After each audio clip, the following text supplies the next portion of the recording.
What is the primary difference between animal welfare and animal rights, and how do these distinctions influence the approach to animal care? Answer: animal welfare and animal rights are often confused, but they represent different philosophies regarding the treatment of animals.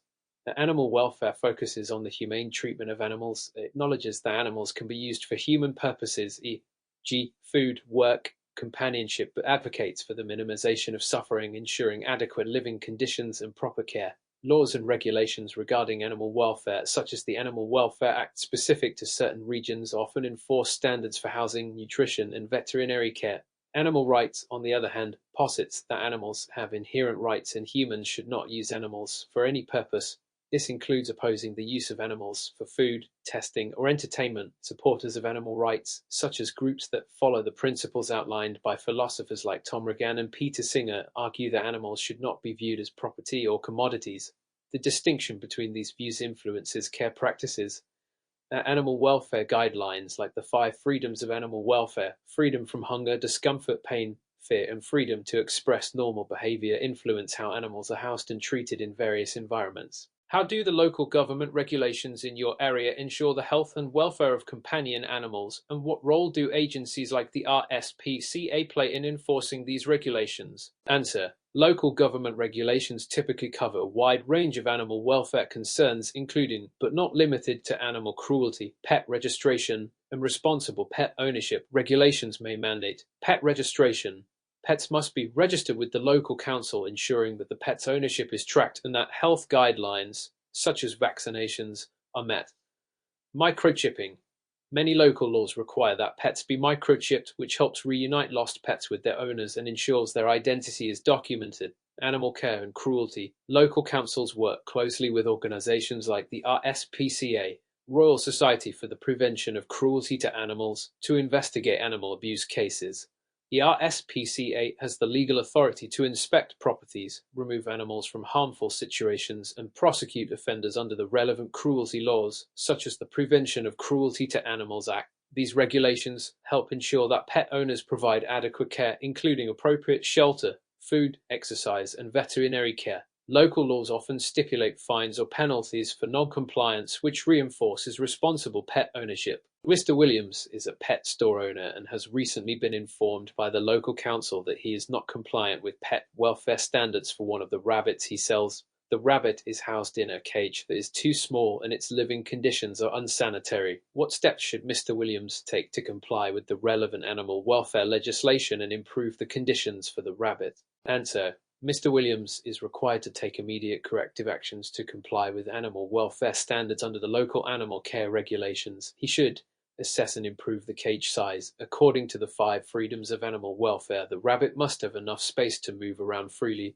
The minimum cage size required should be aligned with the guidelines set out by the Australian Code of Practice for the Welfare of Animals. Rabbits. Mr. Williams should upgrade the rabbit's enclosure to a larger, more appropriate size. Improve sanitation.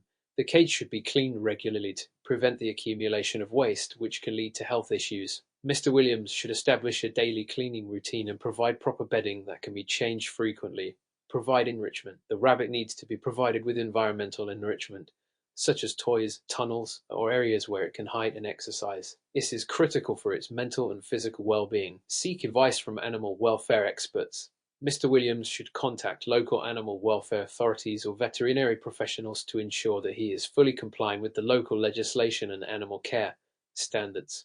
What are the key elements of a national animal welfare framework, and how do these guidelines ensure the ethical treatment of animals used in research or farming? Answer: a national animal welfare framework typically includes legislative protection. Laws like the Animal Welfare Act Australia, the UK, or the animal protection laws in various countries set minimum standards for how animals must be treated. Codes of practice. These are specific guidelines developed by governments and animal welfare organizations for different types of animal industries, such as farming, research, and pet care.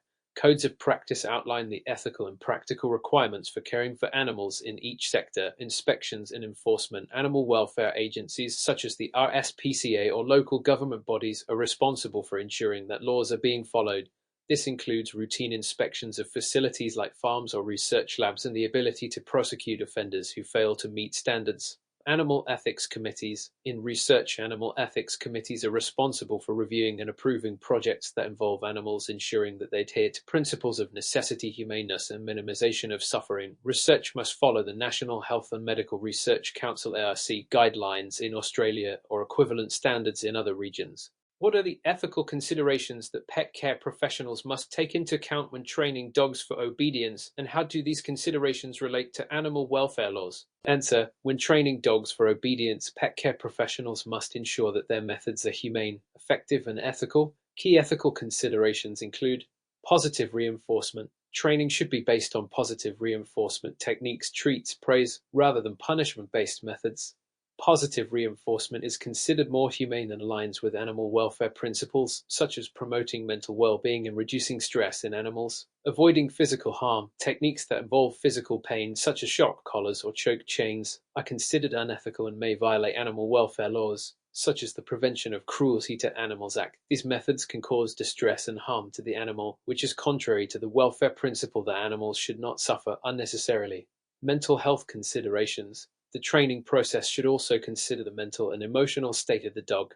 Overworking. A dog or using overly aggressive training methods can cause anxiety or fear, which violates the 5 freedoms of animal welfare, which include freedom from fear and distress. In the context of grooming and hygiene for companion animals, what are the health risks associated with improper grooming, and how do regulations ensure these risks are minimized? Answer: improper grooming of companion animals, such as dogs and cats, can lead to several health risks, including infections. Failure to properly clean and maintain the animal's skin, ears, and nails can lead to infections. For instance, neglected ear cleaning can result in ear infections, while matted fur can trap moisture, leading to fungal or bacterial infections. Skin irritations and allergies. Using inappropriate grooming products or tools can cause skin irritation or allergic reactions. It's essential to use grooming products that are safe for pets and suited to their specific skin type. Injury. Improper use of grooming tools, such as clippers or scissors, can lead to cuts or nicks. Pet grooming businesses are required by law to have staff trained in the safe use of grooming tools, and facilities must be regularly inspected to ensure they meet hygiene standards. Regulations like the Animal Welfare Act and local grooming standards ensure that grooming businesses follow hygiene protocols, such as sterilizing equipment and using pet-safe grooming products. These regulations protect animals from the risks associated with improper grooming practices and ensure that they are handled safely. What role does the animal care professional play in managing a pet's health and wellness program, and how can they ensure compliance with relevant health and safety regulations? Answer: an animal care professional plays a crucial role in the development and implementation of a pet's health and wellness program. Key responsibilities include monitoring health. The professional must ensure that the pet receives regular veterinary checkups and vaccinations in compliance with local health regulations. This includes monitoring for signs of illness, injury, or distress and responding promptly to ensure the pet's well-being. Nutrition and exercise, ensuring that the pet receives a balanced diet and adequate exercise tailored to its species, breed, and health condition is another critical aspect of wellness. This is often guided by species-specific health standards and regulations. Compliance with veterinary regulations. The pet care professional must ensure that all treatments or medications given to the pet are administered by qualified professionals and in accordance with animal health laws. For example, the Animal Medicinal Drug Use Clarification Act in some regions governs the use of drugs in animals, ensuring that pets receive appropriate treatments. Lucy is a pet groomer who notices that one of her regular clients, a dog named Bella, shows signs of severe skin irritation after several grooming sessions. What should Lucy do, and how should she respond to Bella's owner to ensure proper care? Answer: Lucy should take the following steps. Stop grooming. If she suspects that Bella is suffering from a skin condition or irritation, Lucy should stop the grooming session immediately to prevent further discomfort or injury. Consult a veterinarian.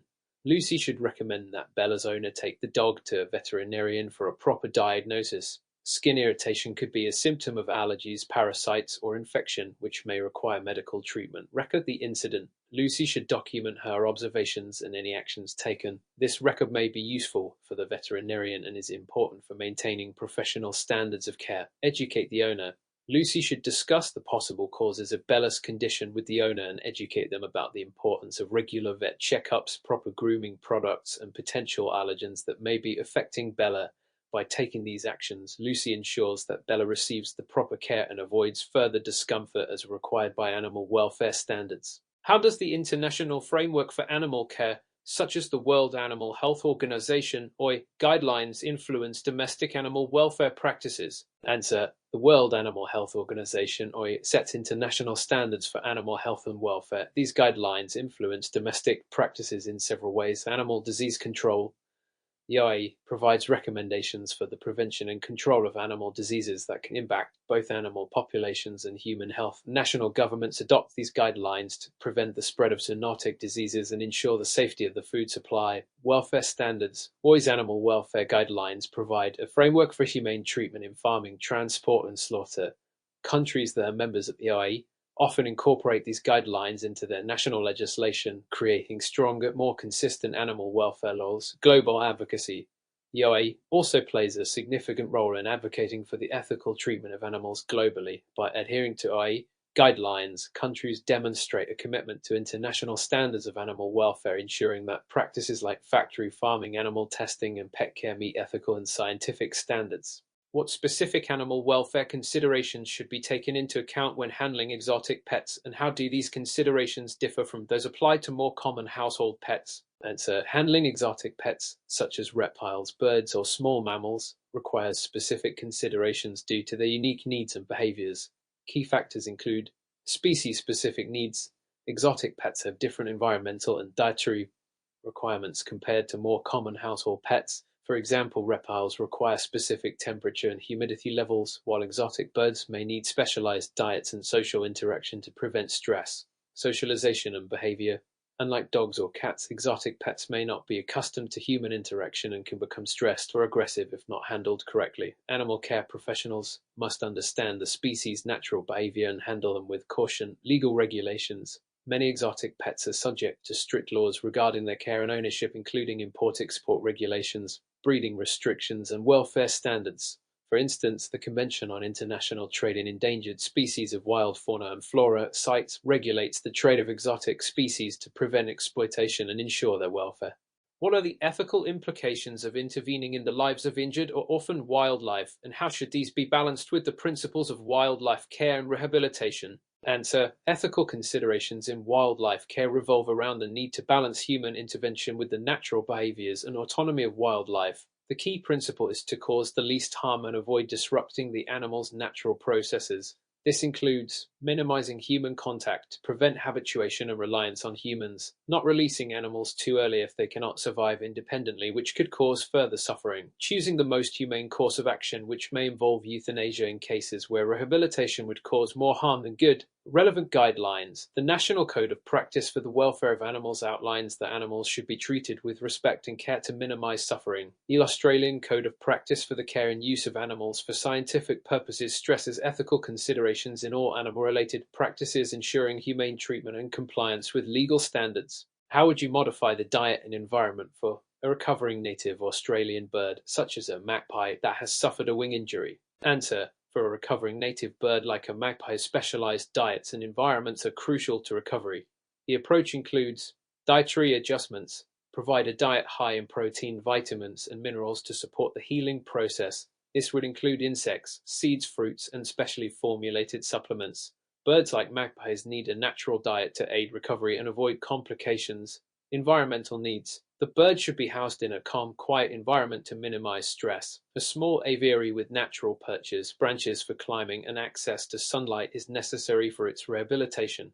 Monitor progress. Regularly monitor for signs of infection or nutritional deficiencies, adjusting the diet as necessary. Relevant guidelines.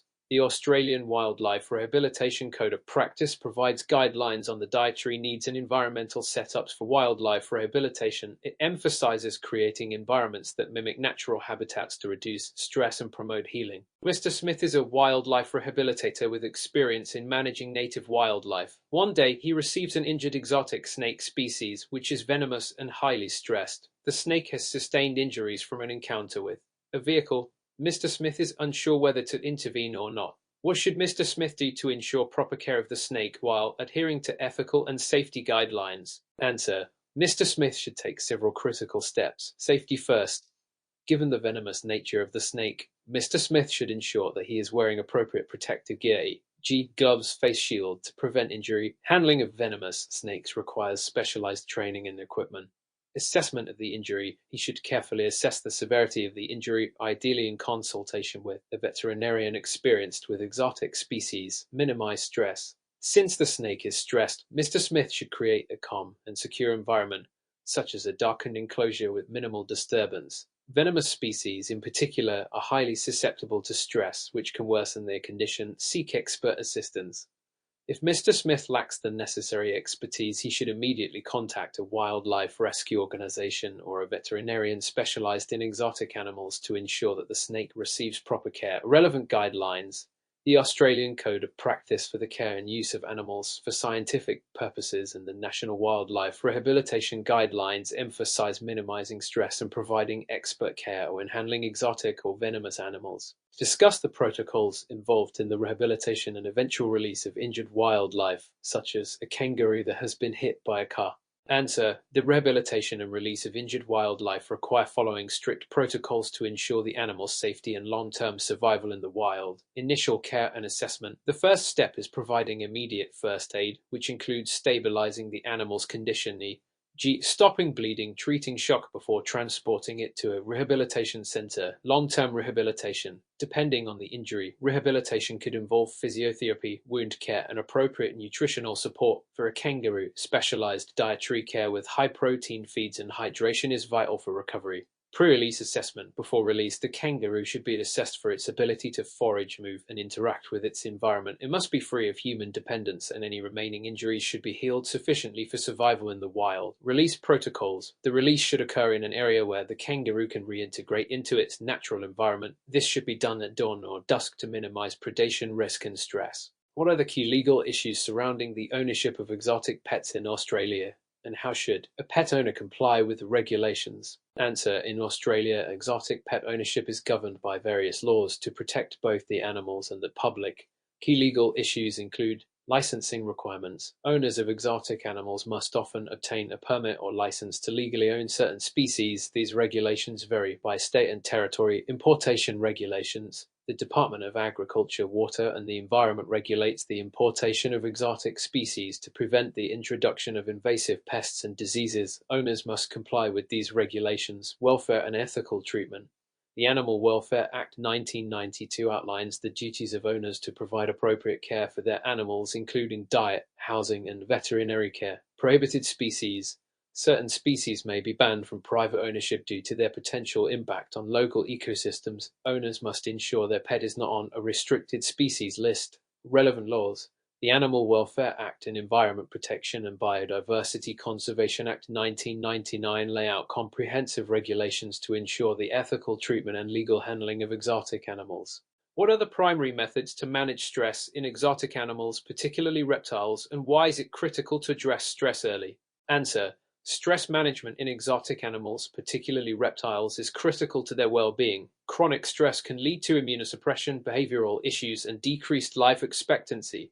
Key methods to manage stress include environmental control, providing a secure and familiar environment, including appropriate temperatures, lighting, and space, can help reduce stress. Minimal handling. Excessive handling of reptiles, especially during the initial period after acquisition or in rehabilitation, should be minimized to avoid stressing the animal. Nutrition. Ensuring that the reptile receives a balanced, species-appropriate diet can improve its resilience to stress and promote overall health. Socialization. For social species, providing interaction with other compatible animals can help reduce stress, but care should be taken not to introduce potential conflicts. Relevant guidelines. The Australian Code of Practice for the Welfare of Animals outlines how to manage the care of exotic animals, ensuring their environment and social needs are addressed to minimize stress. MS Johnson is a wildlife rehabilitator tasked with rehabilitating an orphaned koala found in a rural area. The koala is dehydrated and malnourished. What steps should MS Johnson take to ensure the successful rehabilitation of the koala? Answer. MS Johnson should take the following steps. Immediate care.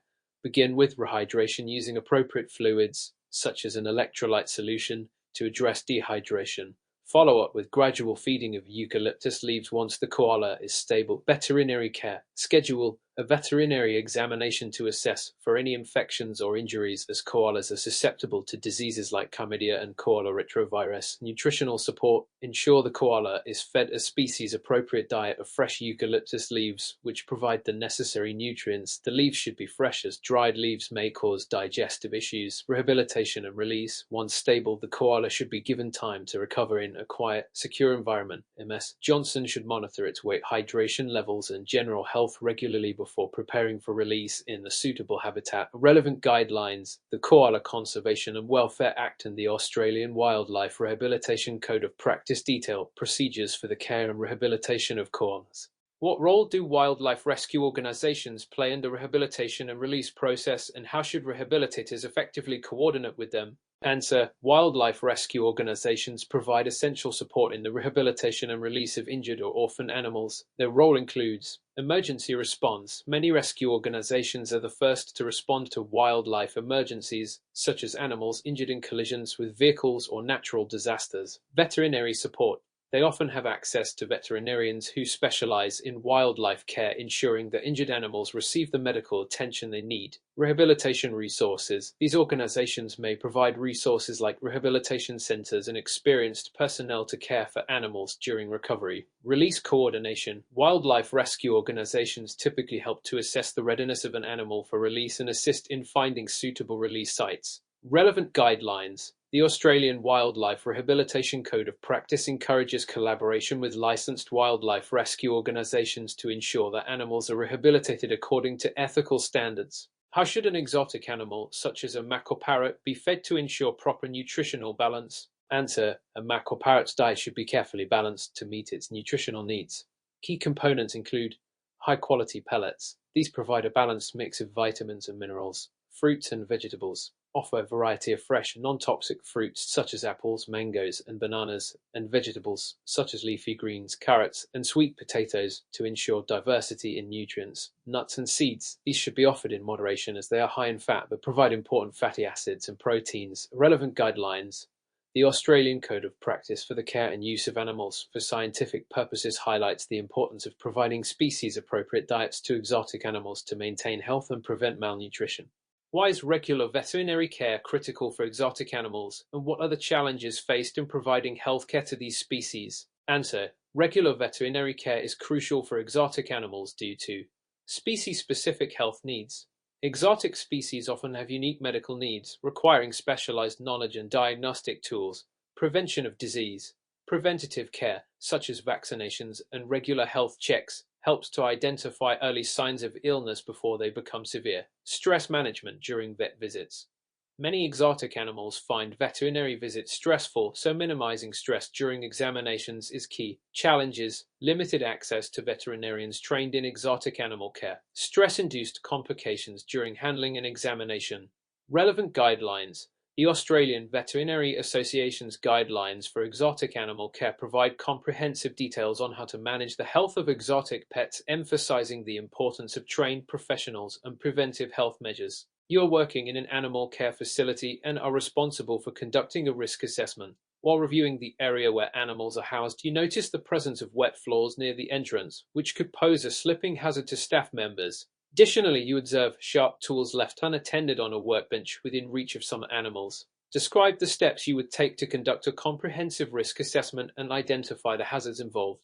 What actions should you take to mitigate the risks and ensure workplace safety in line with the relevant workplace health and safety laws? Answer. A comprehensive risk assessment involves the following steps. Hazard identification. Identify all potential hazards within the workplace, such as wet floors, slip hazard, and unattended sharp tools. Cut hazard. Risk evaluation. Evaluate the likelihood and severity of an incident occurring due to each hazard. For example, a wet floor near the entrance presents a high likelihood of slips, potentially causing injury. Control measures. Implement control measures including placing warning signs near wet areas and ensuring the floors are regularly dried or treated with non-slip mats. For the sharp tools, ensure they are stored securely out of reach of animals and tools are cleaned and maintained regularly. Review and monitoring. Continually monitor the effectiveness of these control measures and make necessary adjustments to improve safety. Relevant guidelines. Under the Workplace Health and Safety Act and Safe Work Australia guidelines, employers must provide a safe working environment, which includes assessing risks and implementing controls to minimize them. In your animal care facility, you notice that several animals have been diagnosed with a zoonotic disease that can be transmitted from animals to humans. As an animal care worker, what protocols should you follow to minimize the risk of transmission to staff, visitors, and other animals? Include specific personal protective equipment (PPE) requirements and hygiene practices. Answer: to minimize the risk of zoonotic disease transmission, the following protocols should be followed. Isolation and quarantine. Infected animals should be isolated in a designated quarantine area to prevent spread to other animals and people. PPE requirements. Staff should wear appropriate PPE, such as gloves, masks, face shields, and gowns to prevent direct contact with potentially infected animals and surfaces. The type of PPE will depend on the specific disease and its mode of transmission, droplet, direct contact, etc. Hygiene and sanitation. After handling animals, staff should wash hands thoroughly with soap and water or use hand sanitizer with at least 60% alcohol. Or equipment. Surfaces and enclosures must be disinfected regularly. Training and awareness. Ensure all staff are trained in zoonotic disease awareness and hygiene practices, and that they are familiar with emergency protocols in case of exposure. Reporting and documentation. Report any suspected or confirmed cases of zoonotic disease to the relevant authorities following the guidelines set by the Australian Department of Health. Mr. Lawson, an animal care worker, is working late when a fire breaks out in one of the animal enclosures. The fire is spreading quickly and there are several animals still inside. Mr. Lawson is unsure of how to proceed. What steps should he take in response to the fire, considering the emergency protocols and evacuation plans in place at the facility? Answer: Mr. Lawson should take the following steps. Alert authorities. Immediately alert the fire department by calling the emergency number and informing them of the fire and the presence of animals in the facility. Activate emergency evacuation plan. Follow the facility's emergency evacuation plan, which includes safely evacuating staff, animals, and visitors. Animal safety. If it is safe to do so, attempt to relocate the animals to a safe area, ensuring that the animals' welfare is prioritized. However, personal safety should always come first, and animals should not be put at unnecessary risk. Use fire suppression equipment. If the fire is small and manageable, use fire extinguishers to control the fire until the emergency services arrive. Preventive measures. After the fire is under control, review the incident to ensure that proper fire prevention protocols, such as clear exit paths and accessible fire extinguishers, were followed. Relevant law. Under workplace health and safety regulations, facilities must have a documented emergency response plan, including evacuation procedures and fire safety equipment. What are the benefits and challenges of using microchipping as a method of animal identification, and how does it compare to other methods like tagging and tattooing? Consider the legal implications and guidelines in your response. Answer: benefits of microchipping.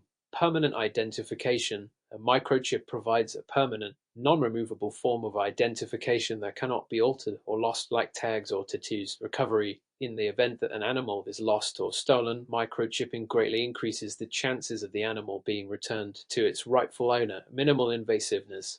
Inserting a microchip is a quick, minimally invasive procedure with a low risk of complications. Challenges of microchipping. Initial cost. Microchipping can be more expensive than other forms of identification, such as tags. Non-visible. Unlike tags or tattoos, microchips are not visible, which means that owners need to keep a record of the microchip number. Technology dependence. Microchip scanners are required to read the microchip, and if the scanner is not available, the chip cannot be identified. Explain the legal and ethical obligations of an animal care facility regarding the maintenance of animal records. What should be included in the animal's history logs, and how long should these records be kept? Answer: under the Animal Welfare Act and Workplace Health and Safety Regulations, animal care facilities are required to maintain accurate, up-to-date records for all animals in their care. These records should include identification information, animal's name, microchip number, breed, age, and physical characteristics. Health records, a detailed log of vaccinations, illnesses, treatments, and veterinary visits. Behavioral observations, any behavioral issues or observations that may affect the animal's care. Incident reports, documentation of any injuries, accidents, or treatments the animal has received. The records must be stored securely and kept for a minimum of 5 years or longer if required by state or territory laws. These records must be available for inspection by regulatory authorities when necessary. MS. Taylor works at a wildlife sanctuary and several animals are diagnosed with a contagious zoonotic disease that could be transmitted to humans. How should she manage the situation to prevent the spread of the disease to humans and other animals? Include the role of PPE and isolation protocols in her response. Answer. MS. Taylor should isolate affected animals. Immediately isolate the infected animals from the healthy ones in separate enclosures to prevent cross-contamination. PPE usage. All staff working with infected animals should wear full PPE, including gloves, masks, gowns, and eye protection. PPE should be disposed of safely or disinfected after each use. Staff training. Ensure that all staff are trained on how to handle animals with zoonotic diseases and how to protect themselves from exposure. Strict hygiene protocols. Staff should wash hands thoroughly before and after handling animals and use hand sanitizers where necessary. Disinfect surfaces and equipment used for animal care. Inform and educate the public. If the facility is open to the public, implement guidelines on avoiding contact with infected animals and provide information on the symptoms of the disease. Describe the procedures for the safe use, storage, and maintenance of tools and equipment in an animal care facility. Include a discussion on the importance of regular inspections and the role of staff training. Answer. To ensure the safe use of tools and equipment in an animal care facility. Proper use. Ensure that tools are used for their intended purpose and staff are trained on their correct operation. Storage. Tools should be stored securely in designated areas to prevent accidental injury or misuse. Sharp tools should be stored in locked cabinets or toolboxes. Maintenance. Regularly inspect and maintain tools to ensure they are in good working order. Damaged or faulty equipment should be repaired or replaced immediately. Training. Staff must be trained on the correct use and safety protocols for all tools and equipment. This includes awareness of potential hazards associated with tools, such as sharp edges or electrical components. An animal in your care has been injured, and you are required to document the injury and the treatment provided. What specific information should be included in the injury report, and how should the treatment be documented according to legal and industry standards? Answer. The injury report should include animal information, name, ID number, and physical description of the animal, description of the injury, details about how the injury occurred, e.g., bite, fall, the nature of the injury, e.g., abrasion, laceration, and the severity, treatment provided, documentation of the treatment administered, including any medications, bandaging, or veterinary care. Veterinary info. Any advice or instructions from a veterinarian should be documented, along with their signature or a reference to the visit. Follow-up. A record of any follow-up care or observation required. According to animal care and welfare regulations, all injuries and treatments must be documented promptly, accurately, and stored securely for future reference. Busy Animal Care Facility, you are responsible for observing and documenting animal behaviors. Explain the process of accurately recording and reporting abnormal behaviors in animals. How does this documentation support animal welfare and staff training? Answer. Accurate behavior observations should include context of behavior, record when and where the behavior was observed, such as during feeding, social interaction, or in a specific enclosure. Description of behavior. Detail the nature of the behavior, e.g., aggression, excessive grooming, isolation. Possible causes. Consider whether the behavior is related to environmental factors, health issues, or stress. Reporting.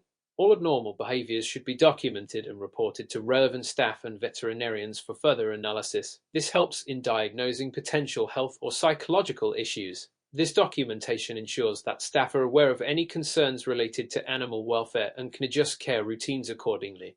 A power outage occurs in your animal care facility during extreme heat, and some animals are at risk of heat stroke. You are the supervisor on duty. What emergency steps should you take to ensure the animal's safety, and how should you document the actions taken for future reference? Answer. Immediate actions. Move animals to shaded or cool areas as quickly as possible, ensuring they are hydrated. Use fans or generators to provide cooling if available. Communication. Alert other staff members and inform the facility manager and veterinarians about the situation. Documentation. Record the time of the power outage, actions taken, and any medical treatment provided. This ensures that actions can be reviewed and improvements made for future emergency responses.